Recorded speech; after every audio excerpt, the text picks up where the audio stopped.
পাপ থেকে বাঁচার 12টা উপায় আপনাদের সামনে আলোচনা করি, একটু মন দিয়ে শোনেন। 12টা উপায়। পাপ থেকে বাঁচার 1 নাম্বার উপায় আখিরাতের ফিকির তৈরি করা। কিসের তৈরি করা? আখিরাতের ফিকির তৈরি করা। অন্তরে আখিরাতের ফিকির তৈরি করা পাপ থেকে বাঁচার 1 নাম্বার উপায়। আখিরাতের ফিকির কিভাবে তৈরি করবেন? একটু আমার দিকে সবাই তাকান, দেখেন আখিরাতের ফিকির কিছুক্ষণের জন্য তৈরি করি। আমার ঘড়িতে এই মুহূর্তে 11টা 4 বাজে। এমনও হতে পারে আগামীকাল 11টা 4-এ আমি দুনিয়াতে থাকবো না। আচ্ছা, আমি যদি আগামীকাল 11টা 4-এ দুনিয়াতে না থাকি, কোথায় থাকবো? কবরে। আমার আত্মীয় স্বজন আমারে কবরে রেখে আসবে। হ্যাঁ, তারা সত্যি রেখে আসবে। তারপর কি হবে? কি হবে? আমারে প্রশ্ন করবে 3টা, উত্তর দিতে পারলে কি হবে? কবর জান্নাতের টুকরা হবে, না পারলে জাহান্নামের অংশ হবে। সত্যি? হ্যাঁ। তাহলে আগামীকাল 11টা 4টায় আমি 11টা 4-এ যদি আমি কবরে থাকি, আমার সাথে কি যাবে? কি যাবে? নবী বলেন, যদি আমল ভালো করে থাকো আমল যাবে। তো আমি সারা জীবন যে সম্পদ কামাই করলাম সেটা নবী বলেন ওয়ারিশরা পাবে। সাহাবীদেরকে প্রশ্ন করলেন, তোমাদের কাছে সম্পদ দাম কোনটা? ওয়ারিশের সম্পদ না তোমার সম্পদ? সাহাবীরা বললেন, হুজুর আমাদের সম্পদ আমাদের কাছে দামি ওয়ারিশের সম্পদের চাইতে, কারণ আমাদের সম্পদ ওয়ারিশরা পাবে মরার পর, এই জন্য আমাদেরটা আমাদের কাছে বেশি দামি। নবীজি বললেন, ঠিক তো? কয় হ্যাঁ। এবার আমার দিকে তাকান, এটা হলো আমার সম্পদ, এটা ওয়ারিশের সম্পদ, কখন পাবে আর কি পরে মনে করেন? তো নবীজি বলেন, একটা হলো আমল আর একটা হলো মাল। তোমার আমলটা হলো তোমার সম্পদ, তোমার মাল হলো ওয়ারিশের সম্পদ। নবী বলেন, তোমার আমল হলো তোমার সম্পদ, তোমার মাল হলো ওয়ারিশের সম্পদ। বলেন তো ভাই, আমল কার সম্পদ? আমার। বলেন, আমল কার আর মাল কার? ওয়ারিশ। তো নবীজি বললেন, তোমরাই তো বললা তোমাদের সম্পদ বেশি দামি। হ্যাঁ। নবীজি বললেন, তোমাদের সম্পদ হলো আমল, ওয়ারিশের সম্পদ হলো মাল। তাই তোমার সম্পদ এটা পাবে ওয়ারিশ, আর তোমার যে আমল নামা এটা তুমি পাবা। রাসূলুল্লাহ সাল্লাল্লাহু আলাইহি সাল্লাম বলেন, মৃত্যুর পর যখন কবরে যাবা, তোমার আমল তোমার সাথে যাবে আর তোমার মাল তোমার ওয়ারিশরা পাবে। এবার তুমি চিন্তা করো কোনটা বেশি গুরুত্ব দেওয়া দরকার। তাহলে আমাদের সম্পদের নাম কি বলেন তো? আমল। বলেন, আমাদের সম্পদের নাম কি? আমাদের সম্পদের নাম কি? আর ওয়ারিশের সম্পদের নাম মাল। বলেন, আমাদের সম্পদের নাম আমল, ওয়ারিশের সম্পদ। নবীজি বলেন, যা কামাই করছো ওয়ারিশ পাবে, যা আমল করছো তুমি পাবে। এইভাবে আপনি আখিরাতের ফিকির তৈরি করা। আরেকটা ফিকির তৈরি করেন। আপনাকে ডাক্তার বলল আগামী 24 ঘন্টা আপনার শরীরটা আর টিকে থাকবে, শরীর ড্যামেজ হয়ে গেছে, 24 ঘন্টার পরে আপনি বেঁচে থাকবেন না, আস্তে আস্তে আপনার শরীর ড্যামেজ। এই 24টা ঘন্টা আপনার কি অবস্থা হবে আপনি একটু চিন্তা করেন তো। বাসায় আসলেন, আসার পর আপনার আব্বা আপনাকে বকা জকা শুরু করলো, আপনি আপনার আব্বার দিকে হাসি মুখে তাকায় থাকবেন। কেন? আব্বা বকেন, 24 ঘন্টা পর আর পাবেন না। বন্ধুরা আপনারা যদি সবাই মিলেও বকাবচকা করে, তো তুই ভালো না, এই না সেই না, অন্যদিন রাগ হয়ে গেল, আজকে রাগ হন না কেন? কারণ আপনার মাথায় টেনশন হলো, তোরা আর কতক্ষণ আমার এইগুলা বলবি বল। আপনার ভাই বোন, আপনার আত্মীয় স্বজন সবাই আপনারা আজকে জ্বালায়, কিচ্ছু বলেন না, কারণ আপনি তাদেরকে বলেন নাই যে 24 ঘন্টার মধ্যে আমার শরীরটা আস্তে আস্তে ড্যামেজ হয়ে যাবে, আমি দুনিয়া থেকে বিদায় নিব। ঘটনা চক্রে ওই 24 ঘন্টার নামাজও এসে গেছে। ডাক্তার বলার পর জোহরের নামাজটা পাইছেন। বলেন তো এই জোহরটা কেমন পড়বেন? হ্যাঁ, কত কত যত্ন নিয়ে পড়বেন, কারণ আমি তো থাকবো না। আসর কত যত্ন নেবেন, মাগরিব কত যত্ন, এশা কত যত্ন। তাহলে ডাক্তার বলার কারণে সব কিছুর প্রতি আপনার এত যত্ন এসে দিল। আল্লাহ তাআলা বলে দিয়েছেন, মৃত্যু যে কোনো সময় তোমার হয়ে যাবে, অতএব প্রত্যেকটা নামাজ আজকে থেকে আমার আপনার মনে রাখা যে এটা আমার জীবনের শেষ নামাজ। এইভাবে আপনি মৃত্যুর কথা স্মরণে আসেন, দেখবেন আপনার গুনাহ অটোমেটিক চলে যাচ্ছে। আমি বললাম তো আগামী 24 ঘন্টা আপনারা ট্রাই করেন, আখেরাতের স্মরণ আনেন। এলাকার মানুষ বলবে, ওর হয়েছে কি রে? আপনি যখন আখেরাতের ফিকির তৈরি করবেন, এলাকার মানুষ বলবে ওর কি হয়েছে, মানে আপনার ভিতরে আলাদা চেঞ্জিং দেখে তারা বলবে ওর কি হয়েছে, মানে ওরাও বুঝতেছে আপনার মধ্যে আলাদা একটা কিছু কাজ করতেছে। এই হলো 1 নাম্বার, আখেরাতের ফিকির তৈরি করা। 2 নাম্বার, খাঁটি তওবা করা। সূরা তাহরিমের ৮ নম্বর আয়াতে আল্লাহ বলেন, ইয়া আইয়ুহাল্লাযীনা আমানু তুবু ইলাল্লাহি তাওবাতান নাসুহা আসা রাব্বুকুম আন ইউকাফিরা আনকুম সাইয়্যাতিকুম। আল্লাহ বলেন, হে ঈমানদার, তোমরা আল্লাহর কাছে খাঁটি তওবা করো, আশা করা যায় তোমাদের রব তোমাদের জীবনের গুনাহগুলো ক্ষমা করে দিবেন, তোমাদের রব তোমাদেরকে মাফ করে দিবেন। তাহলে ২ নাম্বার খাঁটি তওবা করা। তবে এখন আবার মনে রাখতে হবে তওবার 4টি শর্ত। বলেন কয়টা শর্ত? বলেন ১, অতীতের গুনাহ ছেড়ে দেওয়া। ২, গুনাহের উপর অনুতপ্ত হওয়া। ৩, দৃঢ় প্রতিজ্ঞা করা, আমি ভবিষ্যতে এই গুনাহ করব না। ৪, আমার জিম্মায় বান্দার হক থেকে থাকলে এই হক আদায় করে দেওয়া। এই 4টা হলো তওবার শর্ত। ১ নাম্বার অতীতের গুনাহ ছেড়ে দেওয়া, ২ নাম্বার অতীতের গুনাহের উপর অনুতপ্ত হওয়া, ৩ নাম্বার দৃঢ় প্রতিজ্ঞা করা ভবিষ্যতে এই গুনাহ না করার, ৪ নাম্বার জিম্মায় বান্দার হক থেকে থাকলে এই হক আদায় করে দেওয়া। এখন গুরুত্বপূর্ণ কথাটা শোনেন, সুদে যারা আরেকজনের টাকা আনছেন, মনে করেন আপনি একজনের কাছ থেকে ৫০০ টাকা পান, এই ৫০০ টাকা আনছেন, সুদে আনছেন আরো ৫০, এইভাবে ৫০, ১০০ এইভাবে করতে করতে সুদে আপনি ৫০,০০০ টাকা শুধু সুদের অংশ আনছেন মানুষের কাছ থেকে। আপনারা মনে রাখবেন এই ৫০,০০০ আপনার না, যাদের থেকে আনছেন তাদের। আবারও বলছি, আমি মন খারাপ করেন না, আপনারা কারো কাছ থেকে ১০০ টাকা পাইতেন, ১০০ টাকা নেওয়ার সময় সুদে আনছেন ১০ টাকা, এই ১০ টাকা আপনার না, এটা তার।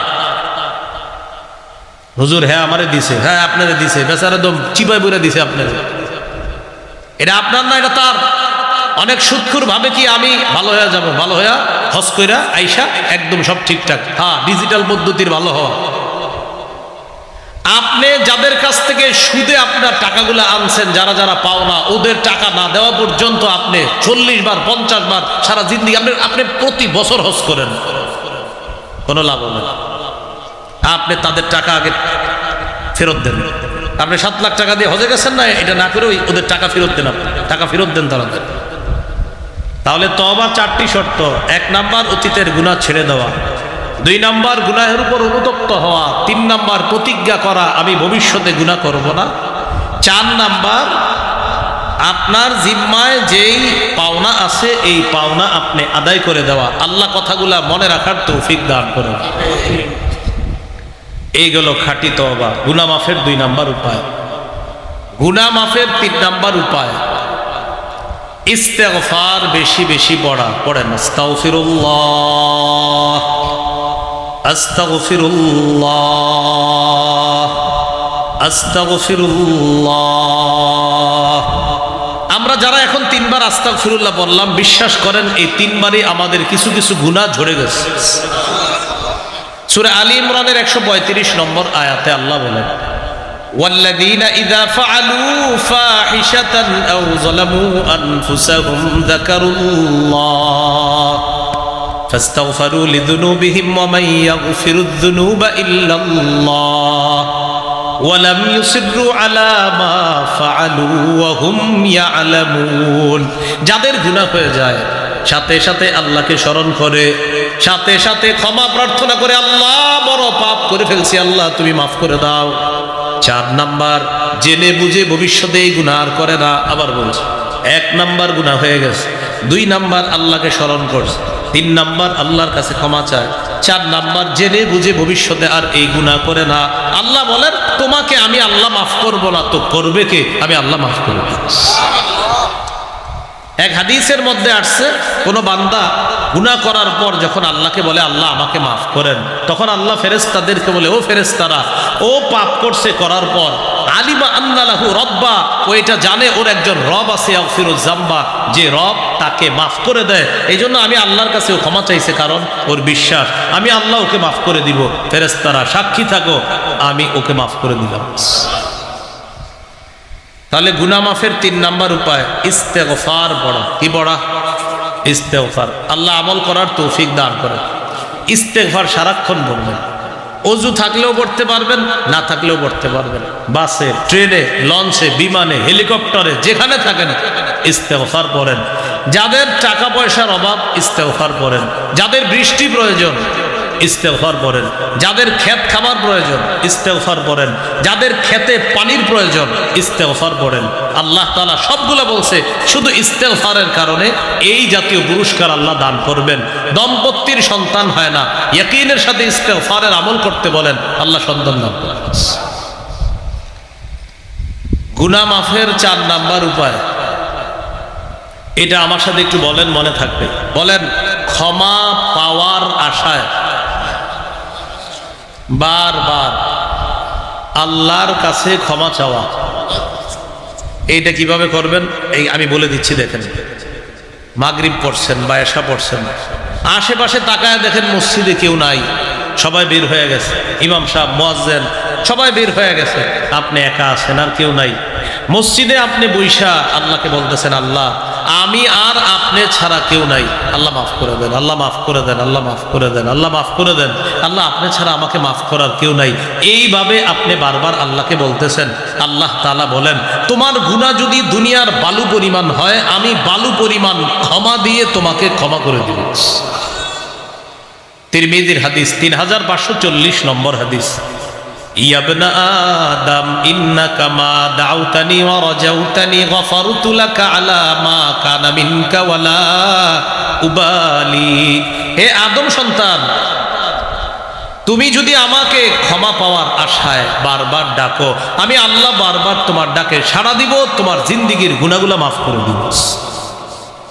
5 নাম্বার, সর্বক্ষেত্রে রাসূলুল্লাহ সাল্লাল্লাহু আলাইহি সাল্লামের আদর্শ বাস্তবায়ন করা। ব্যক্তি জীবন, পারিবারিক জীবন, সামাজিক জীবন, অর্থনৈতিক জীবন, রাষ্ট্রীয় জীবন, আন্তর্জাতিক জীবন, সর্বক্ষেত্রে আল্লাহ রসুলের আদর্শ বাস্তবায়ন করা। রাষ্ট্রীয় জীবনে ইসলাম কায়েম করার চেষ্টা করা। আমাদের দেশে যেন আল্লাহ তাআলা একজন আদর্শ ন্যায়পরায়ণ পুরুষ শাসক দিয়ে দেয়, এই দোয়া প্রতিনিয়ত আল্লাহর কাছে করা। এটা আল্লাহর কাছে বেশি বেশি দোয়া করা। পুরুষ শাসকের পরিবর্তে অন্য কোনো শাসক চাওয়া নিজের কপাল হতবাগা হওয়ার লক্ষণ করা। সহিহ বুখারীর বর্ণনা, রাসূলুল্লাহ সাল্লাল্লাহু আলাইহি সাল্লাম বলেন, লা ইউফলিহা কওমুন ওয়াল্লাহু আমরাহুম ইমরাআ। ওই জাতি কিছুতেই সফল হবে না যে জাতি তাদের নেতৃত্বে কোনো নারীকে বসায় দেয়। এজন্য আগামীর চিন্তা বাংলাদেশে করা উচিত, পুরুষ শাসিত দেশ গঠন করার চেষ্টা করা। এই ইসলামী মাইন্ডের মানসিকতার নিয়ত নিয়ে এটা আমাদের আপনার প্রত্যেকে এই চেষ্টা করা উচিত বলে কর্তব্য, কারণ আল্লাহ রসুলের আদর্শ এটাও একটা।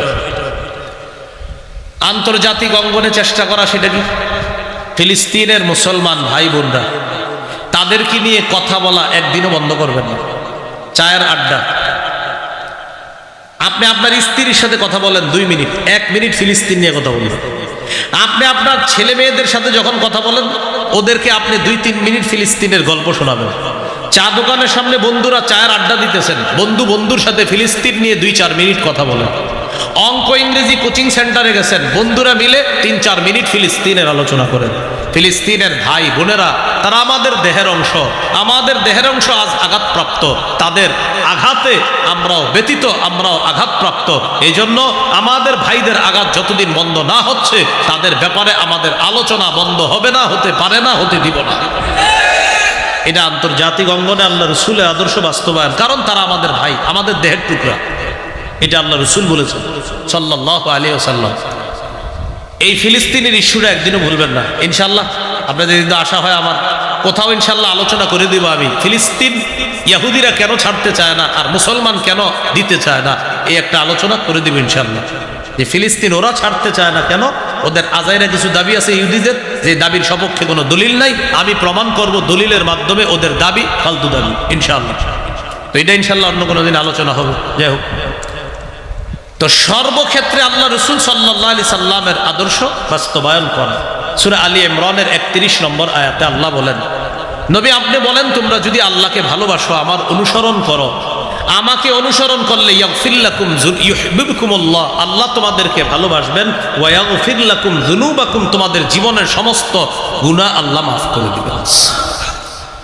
এই গেল গুনাহ মাফের 5 নাম্বার উপায়। 6, আজান দেওয়া। আজান, স্কুল কলেজ ইউনিভার্সিটি ছাত্র যারা, গার্মেন্টসের শ্রমিক আছেন যারা, বিভিন্ন মিল ফ্যাক্টরিতে যারা চাকরি করেন, আপনারাও বিশুদ্ধ উচ্চারণে আজান শিখে আপনারাও আজান দেওয়ার চেষ্টা করবেন।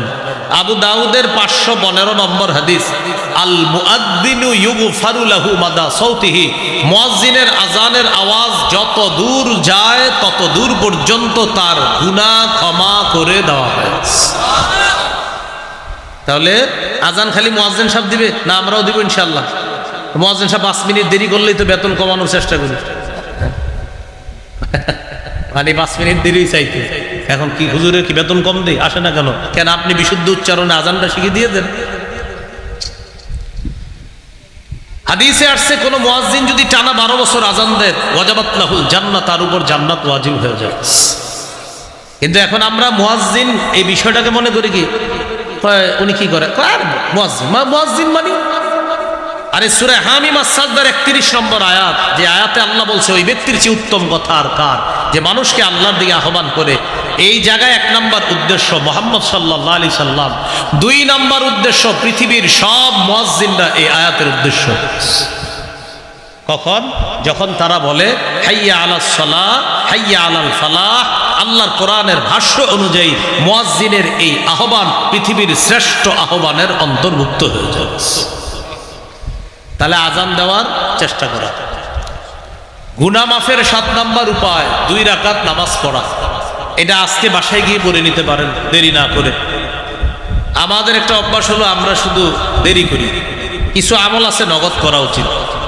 যেমন আমি আজকে বয়ানে বললাম, মান সাল্লাল ইশা ফি জামাআ ফাকান্নামা কামা নিসফাল লাইল। কেউ যদি এশার নামাজ জামাতে পড়ে, সে যদি রাতে ঘুমায়া থাকে, আল্লাহ তাকে অর্ধেক রাত দাঁড়িয়ে ইবাদত করার সওয়াব দান করবে। ওয়া মান সাল্লা সুবহা ফি জামাআ, কেউ যদি ফজরের নামাজ জামাতে পড়ে, ফাকান্নামা সাল্লাল লাইলা কুল্লা, আল্লাহ তাকে সারা রাত দাঁড়িয়ে নামাজ পড়ার সওয়াব দান করবে।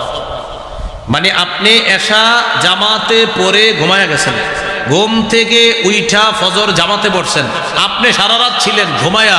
নবী বলেন তুমি ঘুমায়া থাকলেও আল্লাহ সারা রাত তোমার নামাজের সওয়াব দান করবে। এখন সুবহানাল্লাহ পড়ছেন তো, পড়ার পর কালকে চা স্টলের সামনে গিয়ে হাদিস শোনাইলেন যে ভাই শুনেন, কোন ব্যক্তি যদি এশার নামাজ জামাতে পড়ে, আল্লাহ তাআলা তাকে অর্ধেক রাত ইবাদতের সওয়াব দান করে। কোন ব্যক্তি যদি ফজরের নামাজ জামাতে পড়ে, আল্লাহ তাআলা তাকে সারা রাত নামাজের সওয়াব দান করে। চা দোকানের সামনে সবাই সুবহানাল্লাহ পুরা বলতেছে, তুমি পড়ছো নি? আমি এখনো শুরু করিনি। কি করিনি? মানে আমরা সুবহানাল্লাহ পড়লেও আমলটা দেরি করে করি, এটা ঠিক না। আমল নগদ করা। তো গুনাহ মাফের 7 নম্বর উপায় 2 রাকাত নামাজ পড়া। আবু দাউদের হাদিস 1521 নম্বর হাদিস, মা মিন আবদিন ইউযনিবু যামবান ফায়ুহসিনু তুহুরা ফায়াকুমু ফায়ুসাল্লি রাকাতাইন। কোন ব্যক্তি গুনাহ হয়ে যাওয়ার পর সুন্দর করে ওযু করে 2 রাকাত নামাজ পড়লো, সালাম ফিরানো শেষ, গফারাল্লাহু লাহু যামবা, আল্লাহ তার গুনাহগুলো মাফ করে দেন। গুনাহ মাফের 8 নম্বর উপায় 5 ওয়াক্ত নামাজ নিয়মিত পড়া। সহিহ বুখারীর 526 নম্বর হাদিস, এক ব্যক্তি রাসূলুল্লাহ সাল্লাল্লাহু আলাইহি সাল্লামের কাছে আসলেন। আসার পর বললেন, হুজুর আমার পাপ হয়ে গেছে, আমি কি করব? ওই মুহূর্তে আল্লাহ সূরা হুদের 114 নম্বর আয়াত নাজিল করে দিলেন। ওই আয়াতে আল্লাহ বলেন, ওয়া আকিমিস সালাতা তারাফাইন নাহার ওয়া যুলাফাম মিনাল লাইল ইন্নাল হাসানাতি ইউযহিবনাস সাইয়্যাত। তুমি দিনের 2 প্রান্তে নামাজ পড়ো, রাতেও নামাজ পড়ো। উদ্দেশ্য হলো 5 ওয়াক্ত নামাজ পড়ো। তুমি যদি 5 ওয়াক্ত নামাজ পড়ো, এই পুণ্যের কাজটা তোমার পাপগুলাকে দূর করে দিবে, মিটিয়ে দিবে। এই আয়াত দ্বারা বোঝা যায়, কোনো ব্যক্তি যদি নিয়মিত 5 ওয়াক্ত নামাজ পড়ে, নামাজের মাঝে তাদের যে কিছু গুনাহ শয়তান করায়া ফেলে, ওই পরবর্তী নামাজের কারণে আগের গুনাহগুলো আল্লাহ মাফ করে দেন। গুনাহ মাফের 9 নম্বর উপায় জামাতের সাথে নামাজ পড়া। সহিহ মুসলিমের বর্ণনা, এক ব্যক্তি রাসূলুল্লাহ সাল্লাল্লাহু আলাইহি সাল্লামের কাছে আসছে। আসার পর বললেন, আকিম আলাইয়া হাদ্দান ইয়া রাসূলুল্লাহ, হুজুর আমাকে বিচার করেন, আমি বড় গুনাহ করছি।